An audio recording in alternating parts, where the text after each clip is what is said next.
Hello friends, हम आ चुके हैं एक न्यू सेशन के साथ। इसमें हम करने वाले हैं इंग्लिश का मॉक टेस्ट, वो भी बिल्कुल न्यू पैटर्न पे आधारित। ये बिल्कुल ऑथेंटिक क्वेश्चंस हैं, अलग अलग एग्जाम से लिए गए हैं, तो इसको लास्ट तक देखिएगा और अपना लेवल चेक कर लो, क्योंकि इसमें हर एक लेवल के क्वेश्चन मैंने रखे हैं। तो वीडियो को एंड तक ज़रूर देखना और ज़्यादा से ज़्यादा लोगों के साथ शेयर करना प्लीज़। Let's start. पहला क्वेश्चन है, हमें एंटोनिम बताना है। His behaviour was quite belligerent. Belligerent का हमने बताना है एंटोनिम। आप लोग मार्क कर लीजिए, मैं बताती हूँ। बेलिजरेंट मतलब होता है कोई इंसान जो लड़ाकू हो। लड़ाकू इंसान को बोलते हैं बेलिजरेंट। तो देखो, बेलिकोस इसी का वो हो जाएगा सिनोनिम। एंटागोनिस्टिक भी वही, कॉम्बेटिव वही, लड़ाकू वाला। तो एमिएबल हो जाएगा इसका आंसर हमारा, एमिएबल। एमिएबल मतलब क्या होता है? जो फ्रेंडली हो। ये क्वेश्चन कई बार आया है एग्जाम में, एमिएबल वाला। तो नेक्स्ट, ईडियम का मीनिंग बताना है। ईडियम है हमारी टिल्ट एट विंडमिल्स। अगर आपको पता हो तो ये सीडीएस में आ चुकी है एक बार, तो इसका मतलब इसमें भी आ सकती है, एसएससी में भी। टिल्ट एट विंडमिल्स का मतलब होता है to waste time dealing with enemies and problems that do not exist. मतलब कि इस तरह के एनिमीज और प्रॉब्लम्स से आप लोग डील कर रहे हो जो इमेजिनरी है, रियलिटी में वो एग्जिस्ट ही नहीं करती। तो ऐसे याद कर सकते हो, विंडमिल्स पे टिल्ट टिल्ट करे जा रहे हैं, विंडमिल पे घूमे जा रहे हैं, जबकि विंडमिल एग्जिस्ट ही नहीं कर रहा है। नेक्स्ट है हमारा डीफी। इसके दो मीनिंग दिए हैं, इसमें से बताना है कि इसका सही मीनिंग क्या हो सकता है। डीफी, तो डीफी जो होता है वो ऐसा इंसान होता है जिसको हाई ऑफिस में ट्रीट करते हैं, मतलब कि जो हम अपने से बड़ा ट्रीट करते हैं, काफ़ी रेस्पेक्टफुल पर्सन। और दूसरा मीनिंग इसका ये भी हो सकता है, वर्शिप और ट्रीट समवन एज गॉड, किसी को भगवान की तरह ट्रीट करना। तो इसके दोनों मीनिंग सही हो जाएंगे, तो इसका आंसर हमारा हो जाएगा बोथ 1 और 2। नेक्स्ट है हमारा प्रीपोजिशन का सही यूज देखना है कि कहाँ पर हुआ है। In spite the cold, he decided to climb the mountain. Despite of the warning, she was determined to swim the entire distance. देखो, साफ पता चल गया, डिस्पाइट के साथ ऑफ नहीं आता है, तो ये आंसर हमारा गलत हो जाएगा, 2 गलत है। और फर्स्ट में इंस्पाइट के साथ हमेशा क्या यूज होता है? ऑफ। तो यहाँ पर ऑफ दिया नहीं है, तो पहला भी गलत है, तो इसका आंसर हो जाएगा नीदर 1 और 2, कोई भी सही नहीं है। नेक्स्ट है fill up with the correct preposition. The forum will be aired on local public access television prior election day. Prior के साथ कौन सी प्रीपोजिशन आती है? सब बच्चों को पता होता है, ये प्रायर के साथ आती है टू, क्योंकि हमने वर्ड्स पढ़े थे जैसे सुपीरियर, पोस्टीरियर, ये सब पढ़े थे ना, सुपीरियर, पोस्टीरियर, प्रायर और प्रिफर। इन सब के साथ हमेशा क्या यूज होती है? टू प्रीपोजिशन, IOR वाले वर्ड्स के साथ। नेक्स्ट, फॉक्स पास मीन्स। फॉक्स पास का मतलब क्या होता है? ये एक मॉक टेस्ट में मुझे दिखा था, तो मुझे अच्छा लगा ये वर्ड। फॉक्स पास का मतलब होता है एक सोशल ब्लंडर हमने कर दिया हो कोई। ये कोई फ्रेंच भाषा का वर्ड है, तो इसका मतलब होता है social blunder. Change into active voice. Sujata was advised by her mother to carry an umbrella while stepping out into the rain. Sujata को उसकी मदर ने एडवाइस दिया कि अम्ब्रेला लेकर जाओ अगर बाहर जा रहे हो। देखो, her mother advise Sujata to carry an umbrella while stepping out into the rain. Sujata advise her mother, ये तो गलत है सेकंड तो, क्योंकि सुजाता ने थोड़ी एडवाइस दिया। नो चेंज नीडेड भी नहीं होगा, क्योंकि कुछ ना कुछ चेंज करेंगे। The mother advise Sujata to carry an umbrella while stepping out into the rain. तो मुझे सी लग रहा है इसका आंसर। इसका आंसर सी होगा, क्योंकि हर मदर नहीं, the mother advise Sujata to carry an umbrella while stepping out into the rain. यार इन दो में कन्फ्यूजन हो रही है, तो इसको थोड़ा देख लेंगे बाद में। वैसे दोनों ही सही लग रहे हैं, इसको होल्ड पे रखना। Next, the village headman was old and cantankerous. इसका मीनिंग देखना है कैंटेंकरस का। मान लो इसका मीनिंग नहीं पता, तो अब ऑप्शन पढ़ो। पोलाइट, इल टेम्पर्ड, वीक, सीरियस। ओल्ड के जैसा ही कुछ मिलता जुलता लगाना है, क्योंकि एंड से जुड़ी हैं ये दोनों चीज। कैंटेंकरस मतलब होता है इल टेम्पर्ड, कि ये बहुत अजीब सही है मतलब। To lose marbles. To lose marbles का मतलब होता है दिमाग खो देना, अपना आपा खो देना, दिमाग खो देना। To become of unsound mind, थोड़ा पागल सा हो जाता है कोई व्यक्ति। और करेक्टली स्पेल्ड वर्ड हमारा देखो, मोनोटोनस की स्पेलिंग देख लो। मोनोटोनस मतलब क्या होता है?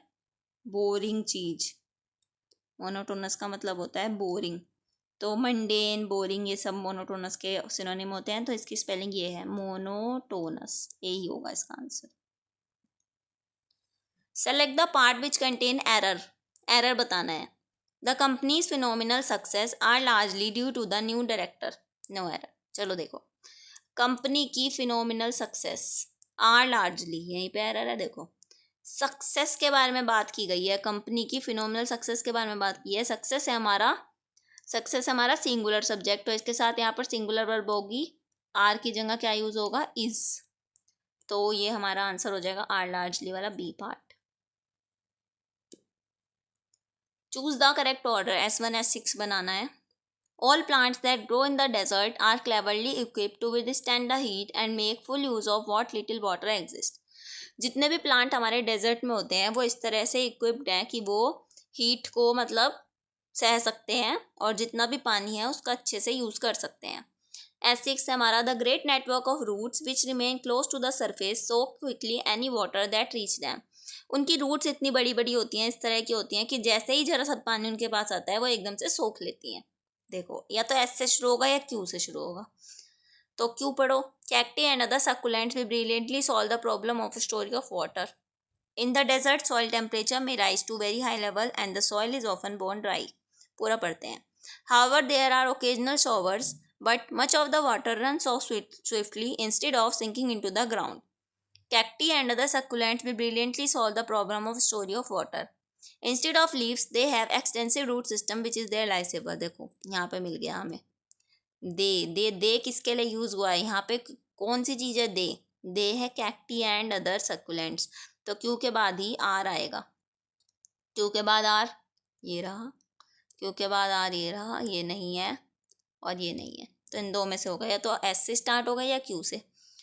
तो क्यू तो एक एग्जाम्पल सा दिया गया है, तो जनरल सी बात है, एस से ही स्टार्ट होगा। In the desert soil temperature में rise to very high level and the soil is often become dry.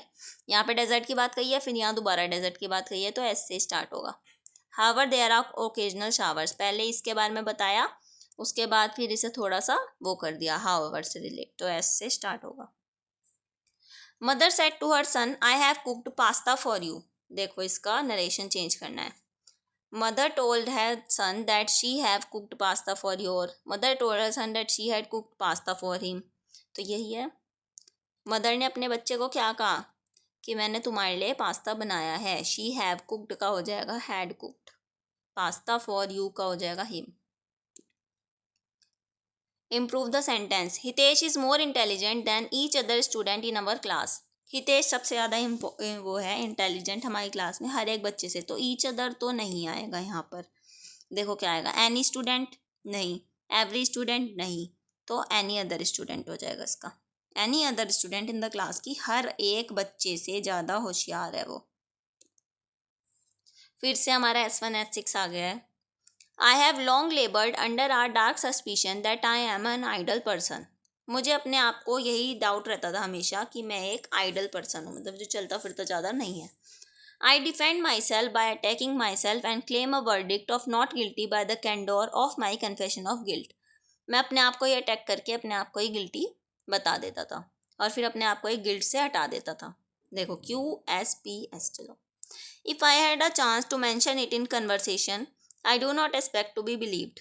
The art of defense is attack. I announce that I am idle, in fact to prevent the idea spreading that I am idle. It is an entirely private suspicion. देखो ज़्यादा समझ में आ नहीं रहा है ये क्या है, तो इसको समझने का तरीका ऐसे है।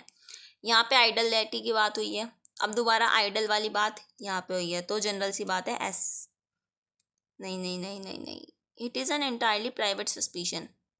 देखो यहाँ पे एक डार्क सस्पिशन की बात हुई है ना, तो सस्पिशन से रिलेट यहीं पे हो रहा है एस से, तो एस से स्टार्ट होगा, ये दोनों पहले काट दो। एस के बाद पी आ रहा है। It is an entirely private suspicion if I had chance to mention it in conversation, अगर मुझे कन्वर्सेशन में बोल पाता मैं ये। I do not expect to be believed, मैं अपने आप को सोचता नहीं हूँ कि मुझे कोई बिलीव करेगा।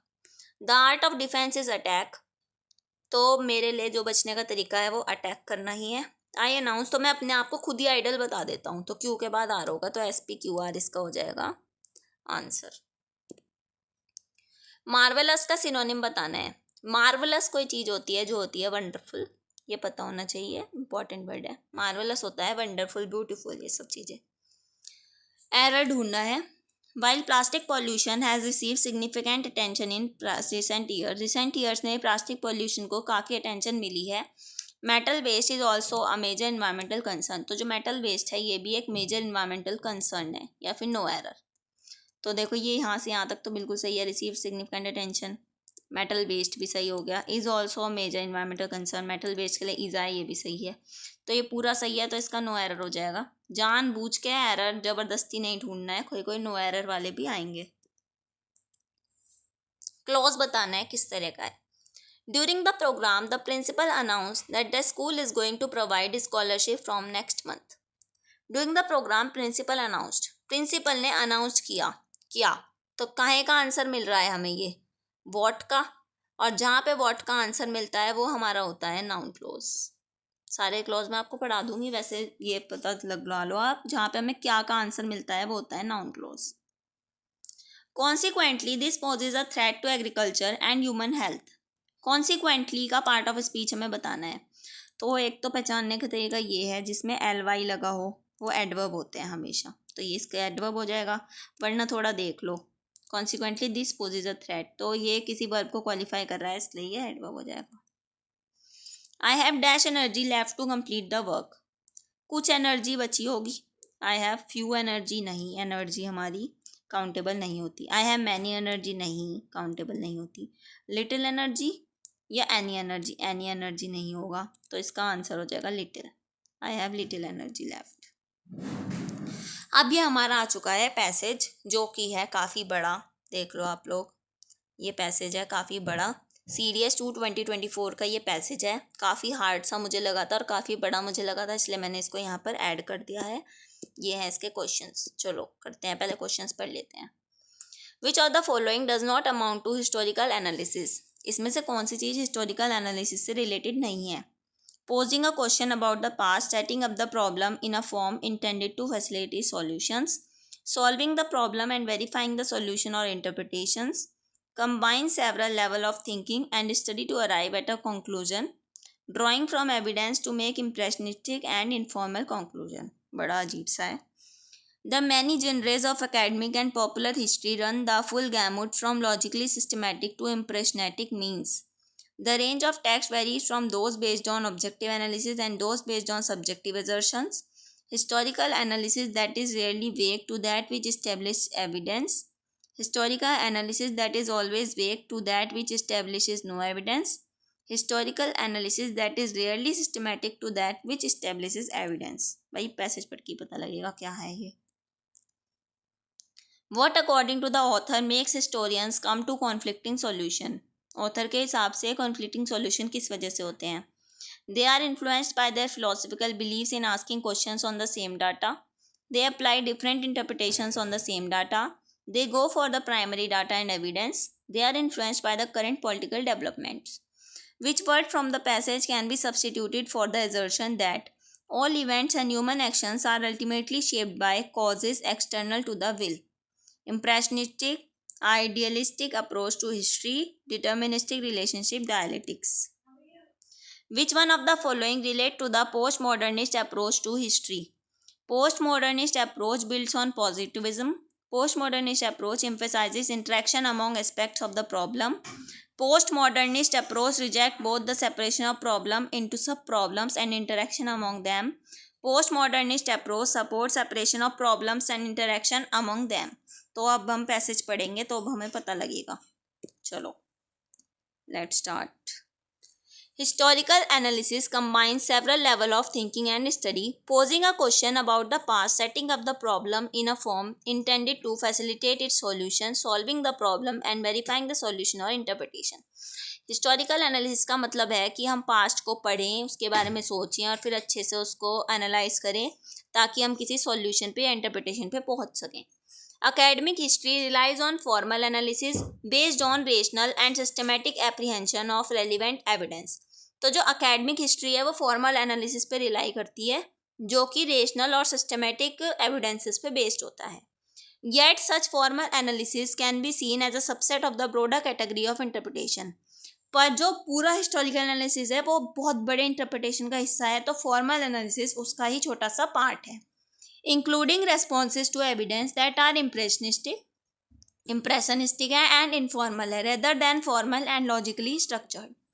Indeed, the many genres of academic and popular history run the full gamut from logically systematic to impressionistic.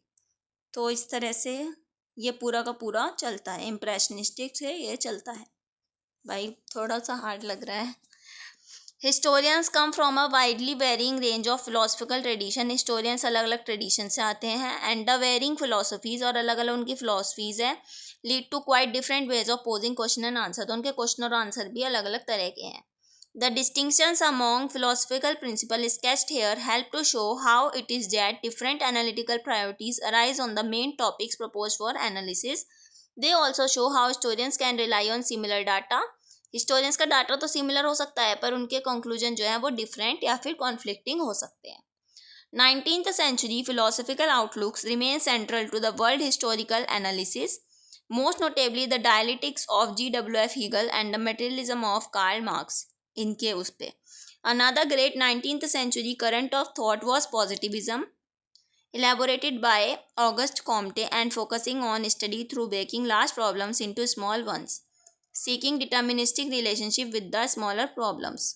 Philosophies of structuralism and postmodernism have developed in more recent times. अभी recent times में ये structure वाला और postmodernism काफ़ी develop हुआ है, rejecting the positivist separation of problems into discrete sub-problems and emphasizing interaction among aspects of problem. चलो जरा क्वेश्चन देखते हैं. तो देखो हम पहले क्वेश्चन पे थे, which of the following does not amount to historical analysis. इसमें से कौन सी चीज़ हिस्टोरिकल एनालिसिस का हिस्सा नहीं है. Posing a question about the past, setting up the problem in a form intended to facilitate solution. ये तो उसने बताया कि क्वेश्चन पोज करेंगे.